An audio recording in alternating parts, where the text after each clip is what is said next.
Visakhapatnam dhaba garden నందు జై Bhim Bharat party ఆధ్వర్యంలో నిర్వహించే గిరిజన గర్జనను విజయవంతం చేయాలని ఆ పార్టీ అధ్యక్షులు శ్రావణ్ కుమార్ పిలుపునిచ్చారు. ఈ నెల 19న ఉదయం 10 గంటలకు జరిగే గర్జన సభకు గిరిజనులు తరలి రావాలని కోరారు. అదేవిధంగా గిరిజనుల సమస్యలు తెలుసుకోవడం కోసం నేరుగా గ్రామాల్లో పర్యటించి గిరిజనుల సమస్యలను తెలుసుకున్నామని అల్లూరు సీతారామరాజు జిల్లా ఇన్ఛార్జి జగ్గారపు మల్లికార్జునరావు తెలిపారు. రాష్ట్ర ప్రభుత్వం గిరిజనుల సమస్యలను పట్టించుకోవటం లేదని, రోడ్డు రవాణా, ఆరోగ్యము, విద్య వంటి మౌలిక సదుపాయాలను కల్పించడంలో విఫలమైందని మండిపడ్డారు. గిరిజనులు దీన వ్యవస్థలోనికి నెట్టివేసిందని ప్రభుత్వంపై మల్లికార్జున్ ధ్వజమెత్తారు. గిరిజనుల సమస్యలను తమ పార్టీ అధినేత శ్రవణ్ కుమార్ దృష్టికి తీసుకెళ్లి పరిష్కార దిశగా పోరాటం చేస్తామని చెప్పారు. జై భీమ్ భారత్ పార్టీ కాకినాడ జిల్లా అధ్యక్షులను, అల్లూరు సీతారామరాజు జిల్లా కన్వీనర్గా ఉన్నాను.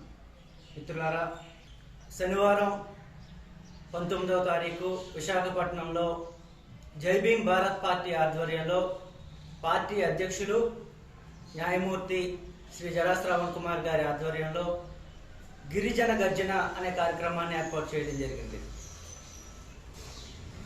గిరిజనులకు సంబంధించిన అనేక హక్కుల కోసం అనేక పోరాటాలు గత ప్రభుత్వంలో, ఈ ప్రభుత్వంలో కొన్ని సంవత్సరాల నుండి కూడా అందరూ కూడా చేస్తూనే ఉన్నారు. కానీ గిరిజనులకు సరైన న్యాయం జరిగిందా అనేక విషయాల మీద విశాఖపట్నంలో జరగబోయే గిరిజన గర్జన కార్యక్రమానికి